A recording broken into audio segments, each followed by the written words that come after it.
Hello and good evening friends, आप सभी का स्वागत है आपका परिवार आरपी करियर क्लासेस में। मैं आरपी सर आप सभी के बीच लेकर के आया हूं। आज है क्लास नंबर 8 सेट नंबर 8। 30 महत्वपूर्ण प्रश्नों का सेट आज भी हम करेंगे। चलिए फटाफट जुड़ गए हैं तो लाइक और शेयर जरूर कर दें। गुड इवनिंग, सभी का स्वागत है। शिक्षण संस्थान से लेकर के ज़्यादा प्रश्न हैं इस सेट में। और साथ ही बता दें, नए विद्यार्थियों के लिए चैनल को सब्सक्राइब करें। और पेपर 2 जो भी खोटा पेपर 2 में चूज किए हैं, तो आप सभी हमारे लैंग्वेज पेपर का ऑनलाइन बैच, खोटा का ऑनलाइन बैच से ज़रूर जुड़ें। डिस्क्रिप्शन में नंबर दिया हुआ है। चलिए गुड इवनिंग। चलिए आज का पहला सेशन स्टार्ट करते हैं। चावल अनुसंधान संस्थान कहाँ स्थित है? आप सभी को आंसर करना है। ऑप्शन है रामगढ़, साहिबगंज, दुमका, हजारीबाग। चावल अनुसंधान संस्थान कहाँ स्थित है वो आपको बताना है।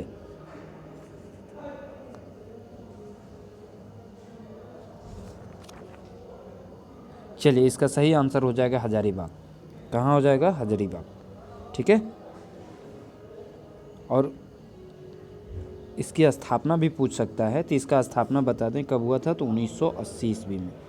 कब हुआ था? 1980 ईस्वी में इसका स्थापना हुआ था, चावल अनुसंधान संस्थान का। एक बार जिले के बारे में चर्चा कर लेते हैं। तो रामगढ़ की स्थापना कब हुआ था? तो वर्ष 2007 में। रामगढ़ के साथ साथ कौन है? खूंटी। साहिबगंज की स्थापना कब हुआ था? तो 1983 ईस्वी में। साहिबगंज के साथ कौन कौन जिले हैं? तो साहिबगंज था, गोड्डा था, देवघर था और लोहरदगा, जिसकी स्थापना 1983 में हुई। दुमका की स्थापना आपसे पूछेगा तो 1855 ईस्वी में बताइएगा। ठीक है, 1855। और हजारीबाग की स्थापना 1833 ईस्वी में हुआ। कब? 1833 ईस्वी। ठीक है, तो इस तरह से आप ध्यान रखेंगे। अगला प्रश्न है question number 2। College of forest कहाँ स्थित है? पूर्वी सिंहभूम, कोडरमा, पलामू या रांची? College of forest. चलिए बताएं इसका सही answer. Question number 2, college of forest कहाँ स्थित है? इसका सही आंसर हो जाएगा रांची। कहाँ स्थित है? रांची। फिर से सभी जिलों का एक बार फिर से, जब भी जिले की बात आती है तो ज़रूर रिन्यू कर लीजिएगा इसकी स्थापना। पूर्वी सिंहभूम, पश्चिमी सिंहभूम कब है दोस्त? 1990 में। पाकुड़, कोडरमा कब है? तो 1994 में। पलामू का पूछेगा तो पलामू कब हुआ है? तो 1892 ईस्वी में। रांची कब है? तो 1899 ईस्वी में। ठीक है, तो इस तरह से याद रखते जाएंगे। अगला प्रश्न, रांची वेटरिनरी महाविद्यालय की स्थापना कब हुई थी? 1960, 1964, 1963, 1966। इसकी स्थापना कब हुई थी? कहाँ स्थित है? तो रांची में। ठीक है, तो इसका सही आंसर हो जाएगा 1964 ईस्वी में। कब हुई थी? 1964 ईस्वी। ठीक है, रांची वेटनरी महाविद्यालय 1964 ईस्वी। चलिए अगले प्रश्न की ओर बढ़ते हैं। निम्न में से कौन सा संस्थान धनबाद में स्थित है? कौन सा संस्थान जो है धनबाद में स्थित है? Question number 4। तो 4 का क्या हो जाएगा सही आंसर? तो भारतीय खनिज संस्थान है ना, केंद्रीय खनन अनुसंधान केंद्र भी बोलेगा, तो वो भी कहाँ है? धनबाद में है। इसकी स्थापना 1948 में की गई थी। और भारतीय खनिज संस्थान भी आएगा ऑप्शन में, तो ये भी आपका क्या हो जाएगा?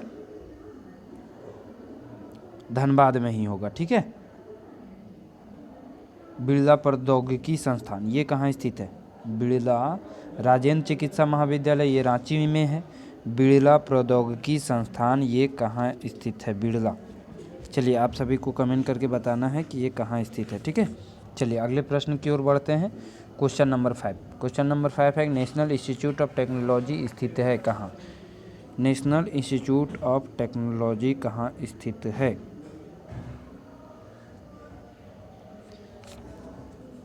जी हाँ, बिल्कुल सही आंसर आ रहा है। नेशनल इंस्टीट्यूट ऑफ टेक्नोलॉजी कहाँ स्थित है? तो वो हो जाएगा क्वेश्चन नंबर 5 का सही आंसर जमशेदपुर। कहाँ हो जाएगा? जमशेदपुर, NIT के नाम से जिसे हम जानते हैं, नेशनल इंस्टीट्यूट ऑफ टेक्नोलॉजी। अब आपको इसके बारे में बताना है कि इसकी स्थापना किस वर्ष की गई थी। नेशनल इंस्टीट्यूट ऑफ टेक्नोलॉजी जो कि जमशेदपुर आदित्यपुर के आसपास शायद पड़ता है, तो इसकी स्थापना कब हुई थी? शायद पिछले वीडियो में भी हम चर्चा किए थे, तो इसका सही आंसर हो जाएगा 1960 ईस्वी में। कब हुआ था? 1960। अगला, राज्य सरकार द्वारा छात्र छात्राओं के लिए 2016 से निम्न में से किस कार्यक्रम को लागू किया जा रहा है? प्रथम 40, पहल 40, सुरक्षा 40, आकांक्षा 40। तो ये एग्ज़ाम भी लिया जाता है, इसका सही आंसर हो जाएगा आकांक्षा 40 का। शायद 10th पास के बाद ये एग्ज़ाम लिया जाता है आकांक्षा 40 का, जिसमें चयन किया जाता है विद्यार्थियों का। अगला है, राज्य का प्रथम महिला इंजीनियरिंग महाविद्यालय किस जिले में है? राज्य का प्रथम महिला इंजीनियरिंग महाविद्यालय किस जिले में? धनबाद, हजारीबाग, रामगढ़, बोकारो। क्वेश्चन नंबर 7, फटाफट आंसर करें तो इसका सही आंसर हो जाएगा रामगढ़। कहाँ है? क्वेश्चन नंबर 7 का सही आंसर हो जाएगा रामगढ़ जिला, बिल्कुल सही। अगला प्रश्न है, निम्न में से किस योजना के तहत स्पोकन इंग्लिश स्कूल, लीडरशिप और कंप्यूटर शिक्षा आदि का प्रशिक्षण चलाया जा रहा है? ज्ञानोदय, शिक्षा भारती, पहल या पढ़े झारखंड। क्वेश्चन नंबर 8 का सही आंसर करें फटाफट अंदाज में। 8 का सही आंसर क्या हो जाएगा? स्पोकन इंग्लिश स्कूल, लीडरशिप और कंप्यूटर शिक्षा आदि का प्रशिक्षण दिया जा रहा है ज्ञानोदय के तहत। किस योजना के तहत? ज्ञानोदय। अगला प्रश्न, अगला है साथाई यानी sustainable action for transforming human capital education परियोजना का संचालन झारखंड में किस संस्था द्वारा किया जा रहा है? नीति आयोग, यूनिसेफ, राज्य सरकार या वर्ल्ड बैंक। क्वेश्चन नंबर 9 है ना, sustainable action for transforming human capital education NITI Aayog द्वारा संचालित किया जा रहा है झारखंड में। अगला प्रश्न, निम्न में से किस राज्य में साथाई परियोजना का संचालन हो रहा है? उड़ीसा, मध्य प्रदेश, झारखंड या फिर तीनों। तो इसका तो सही आंसर हो जाएगा कौन सा? क्वेश्चन नंबर 10 का तीनों राज्यों में, उड़ीसा, मध्य प्रदेश और झारखंड में। अगला प्रश्न, निम्न में से किस झारखंडी दिग्गज ने भारतीय हॉकी टीम का नेतृत्व किया है? तो भारतीय हॉकी टीम का नेतृत्व किसने किया था? व्यक्तित्व में आप इसके बारे में पढ़ेंगे, जयपाल सिंह ने। 1928 में इन्होंने एम्स्टर्डम की ओलंपिक में भारतीय टीम का नेतृत्व भी किया था और गोल्ड मेडल भी दिलाया था। हाल ही में इनका जो है जन्म तिथि भी थी 3 जनवरी। ठीक है, हमारे फेसबुक पेज पर जो है इसके बारे में हम डाले हुए भी थे, फेसबुक ग्रुप में भी है। अगला प्रश्न है क्वेश्चन नंबर 12, जयपाल सिंह के नेतृत्व में किस वर्ष भारतीय हॉकी टीम में ओलंपिक में स्वर्ण पदक जीता? अभी हम चर्चा कर रहे थे एम्स्टर्डम ओलंपिक 1928। कब जीता था? एम्स्टर्डम ओलंपिक 1928 में। अगला प्रश्न, निम्न में से कहाँ 1928 में ओलंपिक खेलों का आयोजन हुआ था? चर्चा कर ही रहे हैं, एम्स्टर्डम में। कहाँ हुआ था? एम्स्टर्डम। भारतीय खेल प्राधिकरण का गठन कब हुआ था? 2002, 2001, 2002-3, 2004-5, 2005-6। खेल प्राधिकरण का गठन किस वर्ष हुआ? Question number 14। तो इसका सही आंसर हो जाएगा 5-6 में। कब हुआ?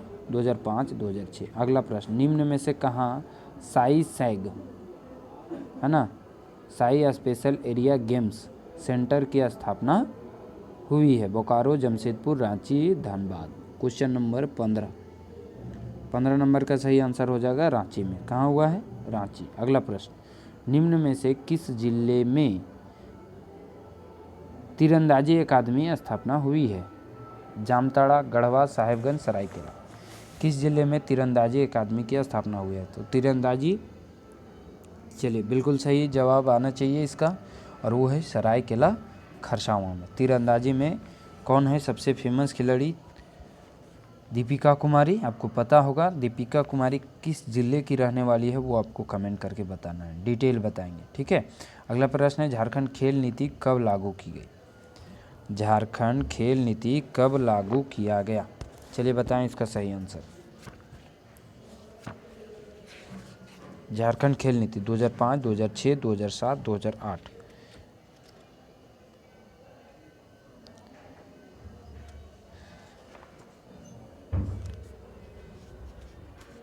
इसका सही आंसर क्वेश्चन नंबर 17 का क्या हो जाएगा? वो हो जाएगा 2007। 17 नंबर का सही आंसर क्या हो जाएगा? 2007 में। अगला प्रश्न क्वेश्चन नंबर 18, झारखंड खेल नीति 2007 के तहत निम्न में से किस खेल में जनजातीय क्षेत्रों की प्रतिभाओं को तलाशने के लिए विशेष प्रयास किए जाएंगे? किसमें जो है विशेष प्रयास किए जाएंगे? चलिए बताएं इसका सही आंसर।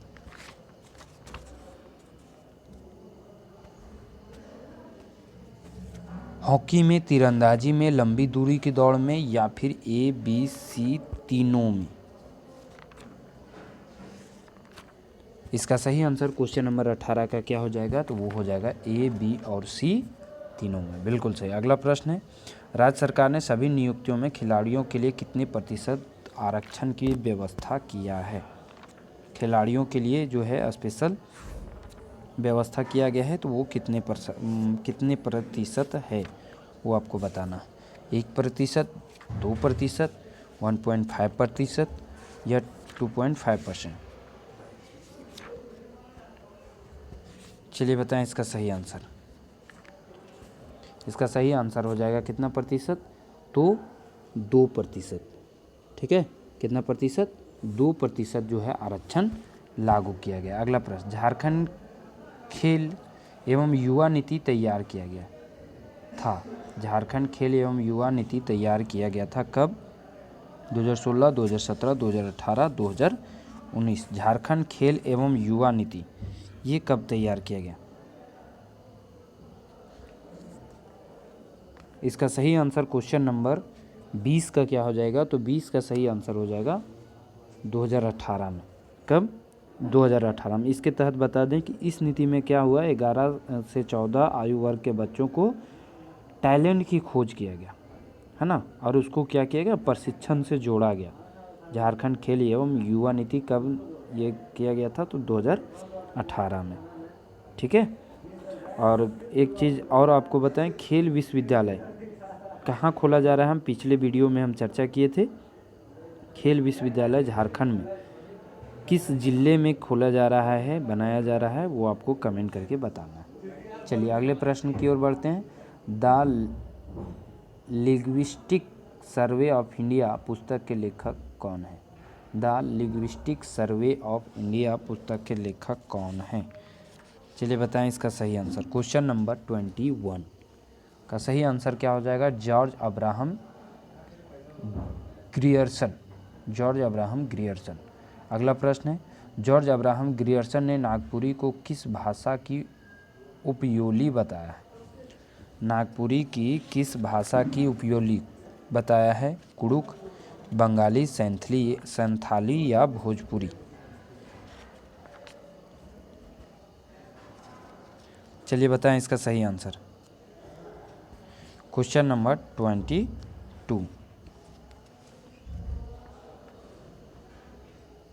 तो 22 नंबर का सही आंसर क्या हो जाएगा? वो है भोजपुरी, है ना। किसकी? नागपुरी को किस भाषा की उपयोली बताया है? तो वो है भोजपुरी की। ठीक है, अगले प्रश्न की ओर बढ़ते हैं। निम्न में से किसे नागपुरी का प्रथम कवि माना जाता है? नागपुरी के बारे में यहाँ बताना है कि नागपुरी का जो है प्रथम कवि किसे माना जाता है? हनुमान सिंह, जय गोविंद, रघुनाथ नृपति या फिर बरजूराम? चलिए बताएं इसका सही आंसर।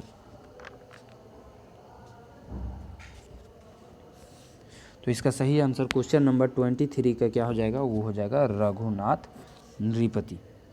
रघुनाथ नृपति। ठीक है, रघुनाथ नृपति को प्रथम ज्ञात कवि हैं। ये क्या है? प्रथम ज्ञात कवि हैं।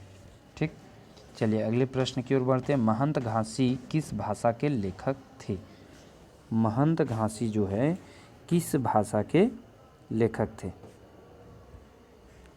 नागपुरी, कुड़ुक, संथाली या मालतो?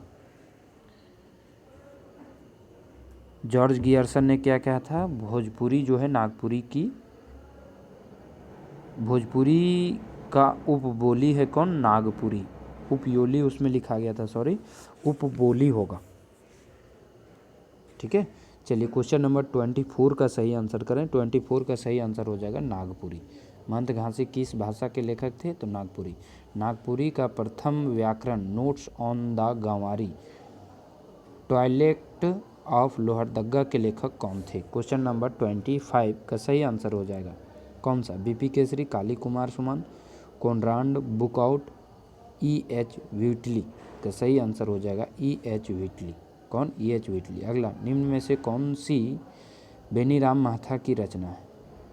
नागवंशवली, कांटी, नलचरित्र, महाराजा मदरा मुंडा? चलिए बताएं ये किसकी, बेनीराम महता की रचना इनमें से कौन सा है?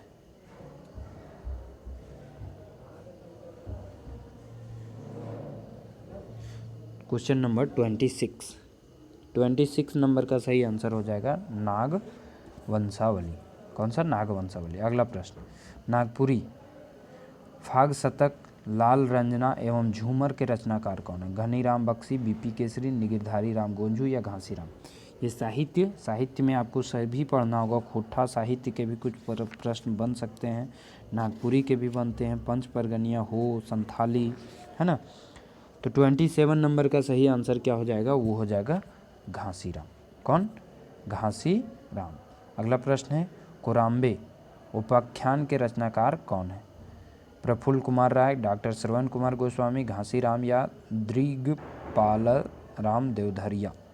क्वेश्चन नंबर 28 का सही आंसर हो जाएगा दृगपाल राम देवधरिया। अगला प्रश्न, निम्न में से कौन सी घनीराम बख्शी की रचना है? फोगली बुढ़िया कर कहानी, नल चरित्र, लंका कांड, उषा हरण? घनीराम बख्शी की रचना इनमें से कौन सा है? तो इसका सही आंसर हो जाएगा फोगली बुढ़िया कर कहानी। अगला प्रश्न, grammar of the Nagpuria Sadani language के रचनाकार कौन है? Grammar of the Nagpuria Sadani language के रचनाकार कौन है? A.W. Michael, E.H. Whitley, father Goscher, Konrad Buckout? 30 number का सही आंसर हो जाएगा डी। ठीक है, तो ये था आज का अंतिम प्रश्न। संभवतः आप सभी हमारे